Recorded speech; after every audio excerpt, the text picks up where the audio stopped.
Joyce Buckner used to be in the corporate world in a tiny office with a small view. Now things have changed. This is her office and look at her view. She has an herb garden and she's going to take us on a tour of her herbs, tell us all about them, and even prepare us a salad and some vinaigrette dressing. I'm Julie Robbins. Welcome to Expressions.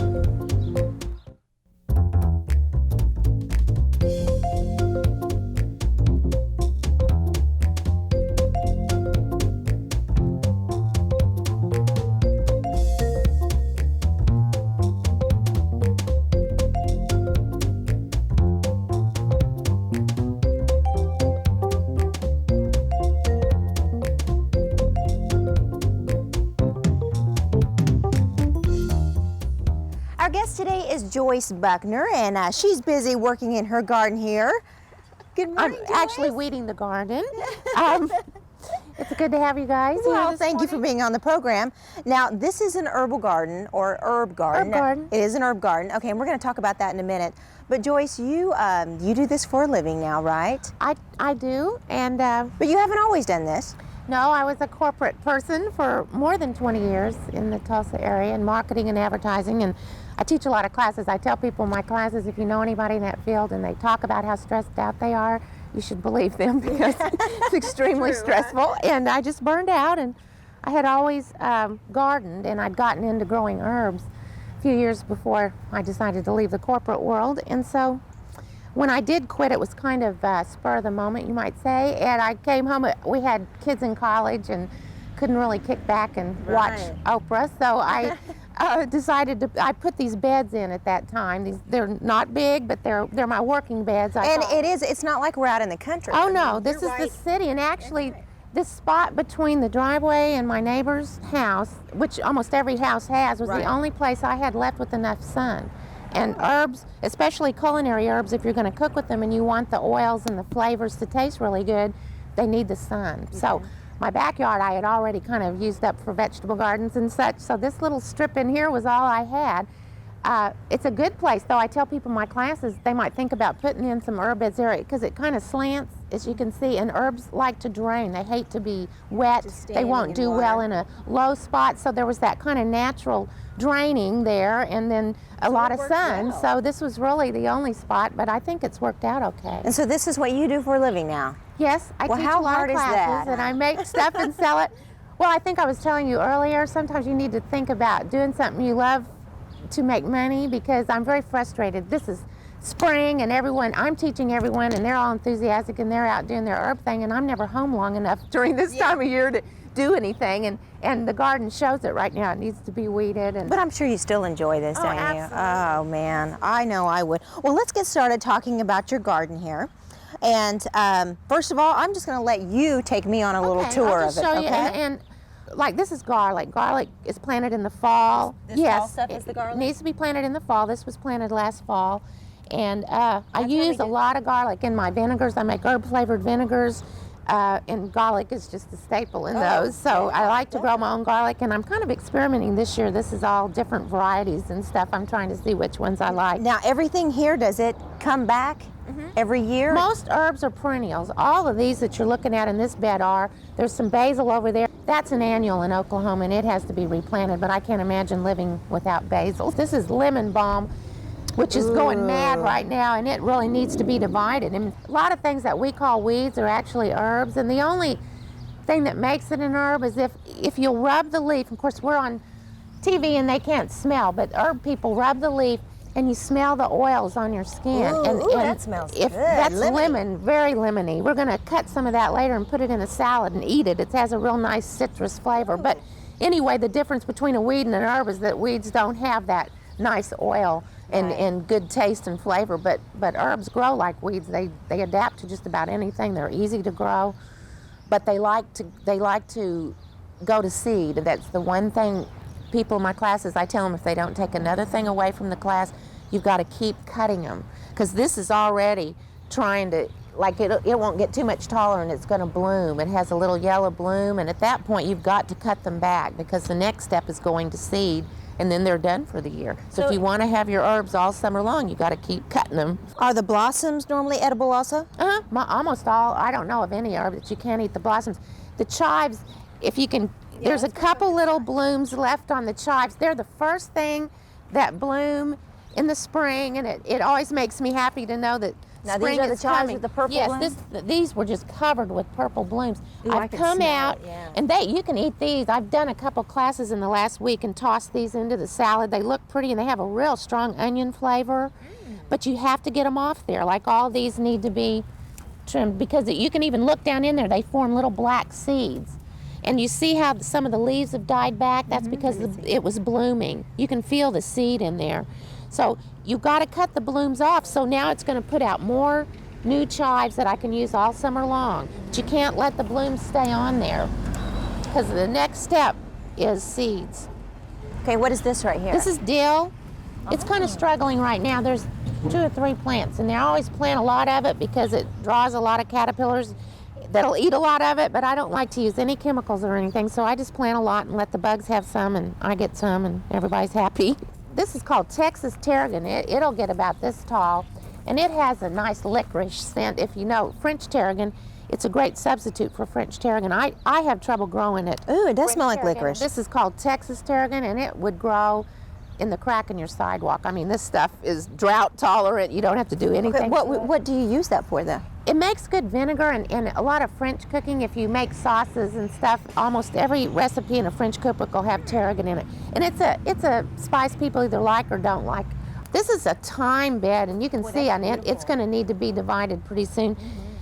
This is a creeping thyme, that kind that'll go between the paving stones and look really neat. And again, I need to get in there and cut those blooms off, because if I don't, it'll get real leggy and go to seed, and I don't want that. I want it to produce leaves. You probably eat more thyme than you realize. Any little seasoning packet that you tear open or anything's got dried thyme in it. That's just a staple in soups and stews and everything.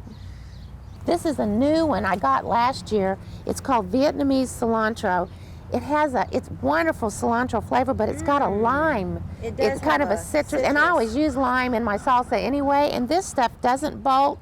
You can see how it came back. It's a perennial, you know, and I don't have to worry about it blowing over or anything. It kind of grows like a vine. And this is one that you got here in Tulsa? I mean, all of these herbs people can get around here, right? In fact, all the seed catalogs, when they came out in January and February, had a big banner on the front that said Vietnamese cilantro seeds. So every year there's kind of a new hot thing, you know, that's all the rage, and this was the rage last year. And once again, this comes back every year. Yes, it's a perennial. This is lemon thyme. It's a very small plant of it. I almost lost it, but it's coming back, and it's kind of a yellow and green, and it smells real lemony if you want to rub it. This is also lemon thyme. You can see it's not variegated. That one is. Right. This one isn't, but they both have a wonderful lemon scent. This is some garlic that I'm not even sure how got there. Well, this guy I thought was shy, but he's not. This is a little neighborhood friend. He's trying to learn how to be owned, but he's struggling Speaking of friends, with you have quite a few of these friends, don't you? Yes, they seem to be attracted to the herbs. I don't know. No, that's something that's been all my life. This is a basil bed, really struggling because so far we've had cool nights, and this hasn't been a typical Oklahoma spring. They don't like a lot of rain, and they don't like cool nights, so they're not very big right now because they're not going to really grow much until it gets really hot. Basil's like okra. When everything else is pooping out and too hot for anything, it just goes nuts.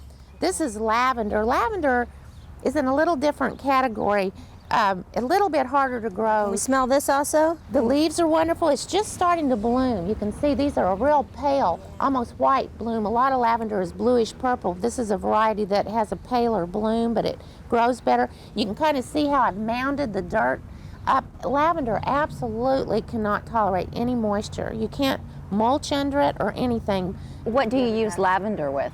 Lavender is used mostly for cosmetics and aromatherapy. Lavender is a calming herb. I make bath salts with it, and I make bath oils in pretty bottles, and I use my lavender for that.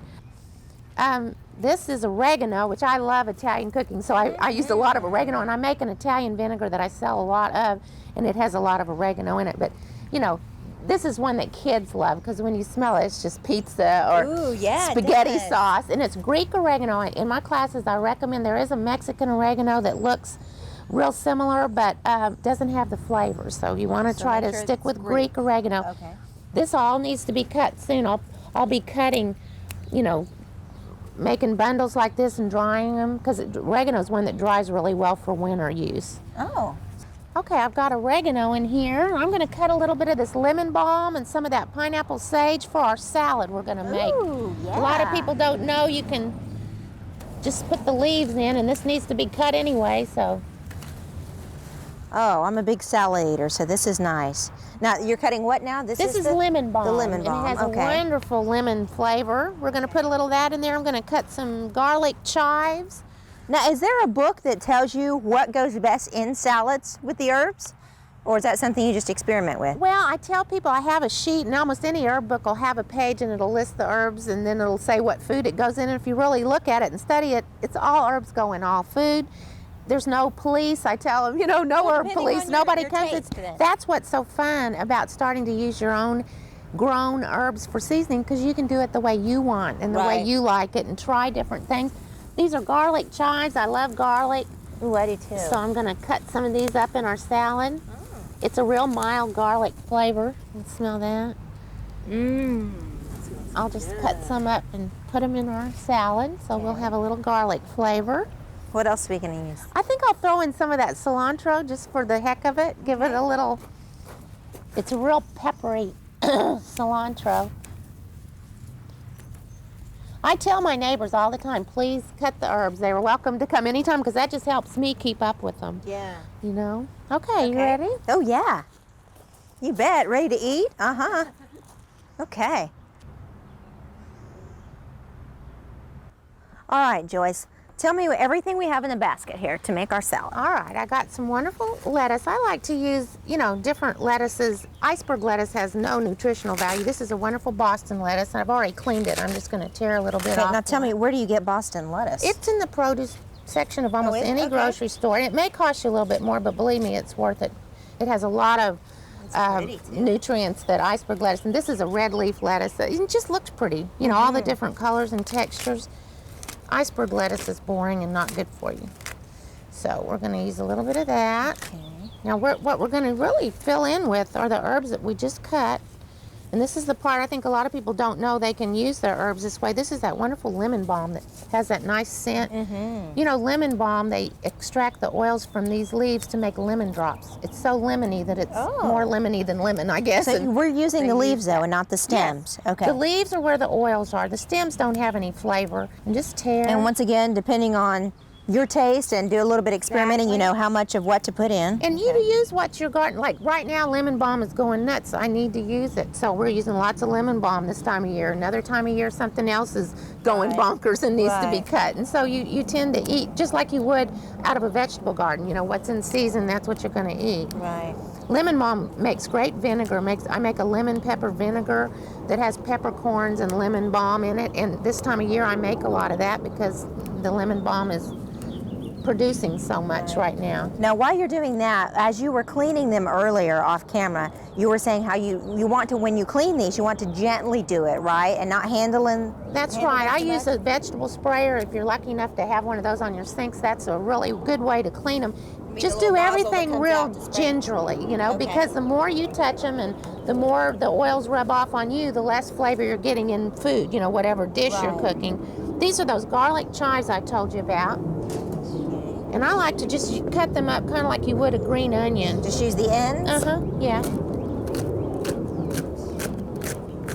And I say this in my classes too. I have suckered into buying every little tool that's come down the pike for cutting up herbs. And believe me, scissors or a good chef's knife is by far better because you spend all the time cleaning the herbs out of the little wheel or whatever the thing is. You know, I have a whole drawer full of those things that they look good in the catalogs, you know, and I always order them, and then I end up using scissors. So this is that great cilantro, and it's just going to add a little bit of pizzazz, I think, to our salad. Oh, good. What's a sharp knife going through? Yes, it is, and it took me a while to get used to using it. You don't want to lose any fingers in the process. There's a little garnish. It's looking good. And I'm going to cut a tomato up, just add some color and give us a little bit of nutrition. I grow these kind of tomatoes. This is just the wrong season to get one out of the garden. These are Roma tomatoes. They have real thick walls, and if you're going to dry tomatoes, this is the one to use because if you think about it, a tomato is like 98% water, and if you take a slice of tomato that's 98% water and dry it, you end up with like a dot. Yeah. You know, and so these you end up with at least a little bit more than that and a whole lot of flavor. I've gotten where I just use dried tomatoes in the winter. I don't buy fresh tomatoes because they have no flavor at all.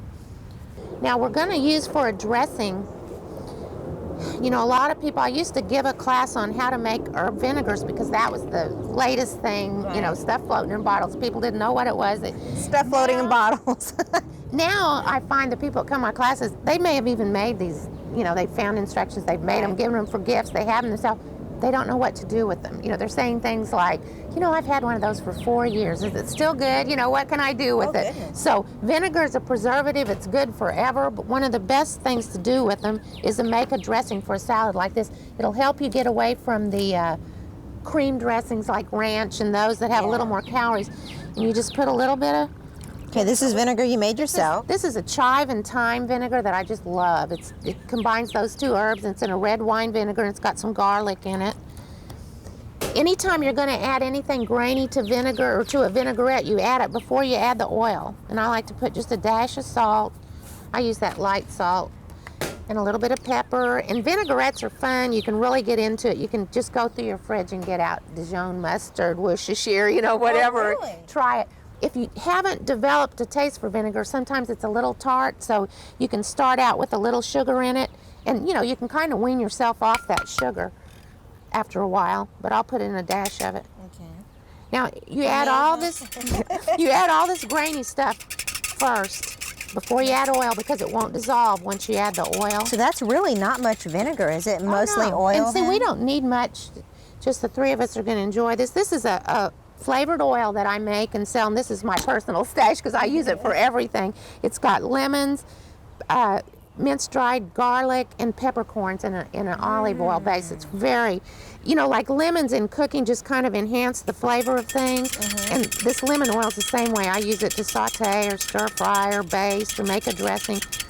So when you think about it, in this dressing right here, we've got thyme, chives, garlic, lemons, peppercorns. You know, we have all that flavor. And we're just gonna, you wanna add your vinaigrette right before you eat. You don't wanna put it on too soon, so I'll hold off putting it on the salad, but that's all there is to it. Okay, Joyce, that's not much dressing to use, but I guess we don't need it, do doesn't we? take very much, and like I say, it's a good way to wean yourself off the higher fat Wanna dressings. taste it? Let's have a little taste anyway. Yeah. And you don't Okay, even now, as need we're too much tasting this, dressing. you said that we can get a lot of this at the regular food market, but there's the farmer's market? Right, the farmer's market in Tulsa. It's on 15th Street, just east of Peoria, in the parking lot of Jason's Deli. It's open from 7 to 11 every single Saturday from the end of April through October. Ooh. And I go out there with my stuff, and a lot of backyard growers are there, good produce.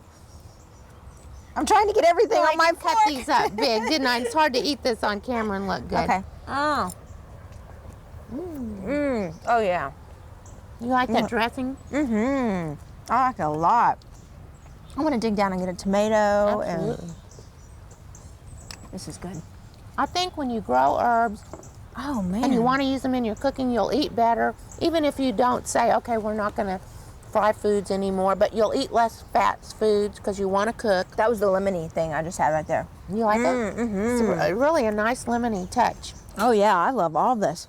Okay, now tell me, we're going to make a dressing now or the vinaigrette? Well, Is that right? what I was going to show you, I have some vinegar in there that's ready to be bottled.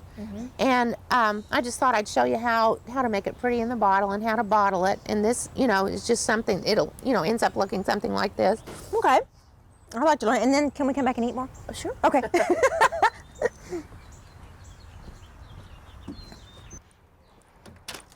Okay, Joyce.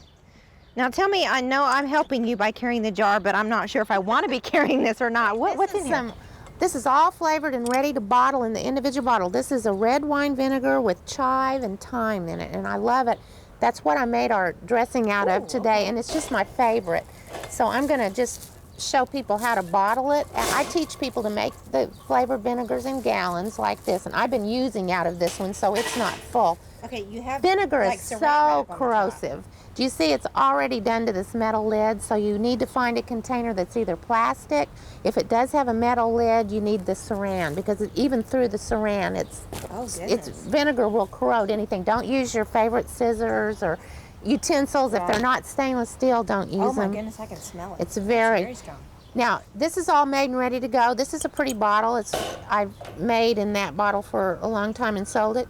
Okay, and so you're adding this now. This what are we is adding? thyme. Do you remember out in the garden I showed you some upright thyme and it was blooming? Uh-huh. And I'm going to take advantage of that and put some of those blooms in this bottle. It just adds an extra texture and makes it pretty. And if you can time your bottling correct, you can do that. Okay. Oh, There's so you a don't real mush them art up or to anything, this. you? No. Okay. And when you put them in the gallons and you're trying to flavor the vinegar, initially you do bruise them up with a spoon and everything But because this you is more want. for But this looks? is for looks, and there's a real, you do enough of these and you get really good at it. You put these in first. The chives are really fun to put in, and this will go ahead and flavor your vinegar some more. But you want it to already be the way you want it to taste Right. before you bottle it. These herbs in the bottle are really for just visual identity and beauty. People love to look at things in bottles. I've certainly learned that. Okay. I'm gonna, Just so they're the right length in the bottle? right? You want to think about that because it doesn't look pretty to have them in there all bent up. Right. If I was using it, bottling it in this size bottle, I'd cut those chives in half because it's a shorter bottle. Some of those ends are yellow anyway, and that wouldn't be pretty in there. Any imperfection you want to get off of there because the bottle seems to intensify. It's like a magnifying glass, and it Right. might look like no big deal, but once you get it in the bottle and it doesn't look pretty. And go like that and get them down in there. Okay. A little bit more. I think I'll put this one has a bud just beginning to open, and I think yeah, that that is adds a little nice. interest. If you're making these for gifts, I can tell you from someone who sells them, the more herbs in the bottle, the better. The ones I bring home from a show are the ones that have the fewest herbs. They want the one that's full of herbs. Okay? When you get your bottle the way you like it, full, you need to put this into something that has a pouring lip. Okay. And I'm going to strain out. Part of the fascination with this is the clarity of it, and so you want to use a strainer to get out any little floating debris or anything. Okay. And you just fill your go. bottle. And so you said what we're tasting is actually in the jar, so this doesn't have to sit for any amount of No, time. this is before we ready to use it. give, Okay. as a gift or whatever. Now, I do caution people, if you're going to seal them up in a permanent manner, like with mine, the health department requires that I have a tamper-proof seal, and so I wax them. If you're going to do that, before you do it, let them set a day or two, because what happens is the herbs will absorb the vinegar, and you've seen these in stores. It looks like they spilled or something happened, It's just Yeah. because they are mass-produced. They're getting them, they're filling them and sending them out the door, and then on their trip to the store or whatever, the herbs absorb vinegar, and nobody wants to buy something or have something that looks partly used. So save back a little bit of your vinegar, let them set there a couple days, and they'll go down a little bit, and then you can top them off. Then you can go ahead and seal them permanently. This is an Italian blend. I think that's pretty with all the different. It has so many herbs in it. It's interesting. It has thyme, oregano, rosemary, basil, garlic, and a little bit of sage and pepper, and it's in a red wine vinegar. It's a wonderful Italian flavor. I don't know if I mentioned garlic, but What great to put on a salad with an Italian meal. and a pasta salad. If you eat Oh, cold yeah. pasta salads, you can make a vinaigrette just like we did with this and toss that in there. That's probably my biggest seller. And when I go to shows, I'll have a sample you can smell, and that always does it. People are just, oh yeah, I want that one. Okay, you This have is lemon a nice pepper. lemon pepper. This is lemongrass. I didn't show you any of this out in the garden because I haven't planted it yet, but lemongrass I think just lent itself to this bottle. I love this bottle, and it has lemons and lemongrass and peppercorns in it. It makes a nice lemony, peppery taste. That's vinegar. Hot pepper oil. Ooh, what would you use that with? Now the oils, I wanted to talk about that, at least mention the dangers in it. For instance, this is an Italian oil. It has the same herbs in it as this Italian vinegar, but these are dried, and you really can't tell by looking that they're dried. It's really a hard one to make. I like the look of that. It's pretty and it tastes wonderful for dipping crusty breads or basting a pizza shell. But in my classes, I always tell people you don't make the oils like you do the vinegars. You do not put your fresh herbs in the oil and bottle it. You can do that for yourself. You can take fresh herbs out of your garden and put it in like half a cup of olive oil, but it's got to go in the refrigerator right then. And after a couple days, that oil will have picked up that great basil flavor, and then you can use it for a dressing or cook in it. If you don't use it up in about 10 days, you need to throw it away. Oh. So that, it has to be refrigerated all the time. It means you cannot put it in a bottle like this. The reason mine are safe, this is an oil, this is sun-dried tomatoes that I grow, garlic and lemons, but everything that went in here was dried. The bottle was bone dry. There was no moisture ever mixed with that oil. So it's a little trickier deal. I try to get people in my classes to stick with the vinegars. They're pretty, people enjoy them. You can save bottles. It's an inexpensive gift that people love. It's safe. Vinegar kills almost any bacteria that it comes in contact with, so you don't have to worry. The oil is a whole different ball game. You know, either make them up in little bits for yourself like I just explained to do, keep it refrigerated. If you want to buy some in a bottle, buy it at a store, buy mine, you know, but don't really get into that unless you're absolutely certain you understand the dangers, because it will make you very, very sick. Well, botulism can kill you, and the thing about it, botulism doesn't taste or smell, so there's no warning. It's not like something furry's in there or it smells bad to warn you. It can look just fine. So the best thing is if you've had it for about 10 days, you need to get it out then. That's right, if it's fresh herbs and oil. If it's a bottled one, it'll be good as long as your vinegar's good, because it was made correctly. You want to make sure if you're buying it from a craft person, if they aren't knowledgeable, sometimes they do it wrong, not on purpose. Right. Or if it says for decoration only or not to be consumed, that means that because it wasn't made, you know, correctly. We were talking about the lavender also. You make some bath salts down there? Yes, these are bath products. I make bath oil, which I'm out of right now. But see, I am so into that. Down there are the lavender buds, and I dry those, and you can see those in here. And these are Epsom salts with lavender essential oil and then lavender buds. And you just put a tablespoon or two of that in your tub, and it's a real soothing, calming experience. Plus, lavender's a mild antiseptic, so if you have any little skin things, it helps heal that up. Wow. Now, before we get back over here to the table, I want you to explain this big tub of rainwater. And this is wonderful. And I usually water my container plants with this water. And it's got leaves and stuff in the bottom, which most people think are icky, but that makes a tea. It's a decomposing thing, and it's got a lot of nutrients in it. Do you put that on your herbs too? Sure. It's a great idea. Well, thank you so much. We sure appreciate and I think we ought to eat the salad. I think so too. Well, Joyce, I thought this was my bowl. Oh, no. Oh, okay. Sorry, we're sharing. Well, Joyce, thank you so much for being on the program and fixing lunch for me. This is great. Sure. We hope you've enjoyed learning all about the herbs and everything that Joyce has had to offer. So you're going to watch me enjoy the salad now. So we'll see you next week. Oh boy, look at this. Oh wait, you did get me a bowl, didn't you? Well, yeah, let's put it. Well, okay, I'll share. Gosh, that looks great. Wait, I want some of the stuff on the bottom. Oh yeah, that's all the good stuff.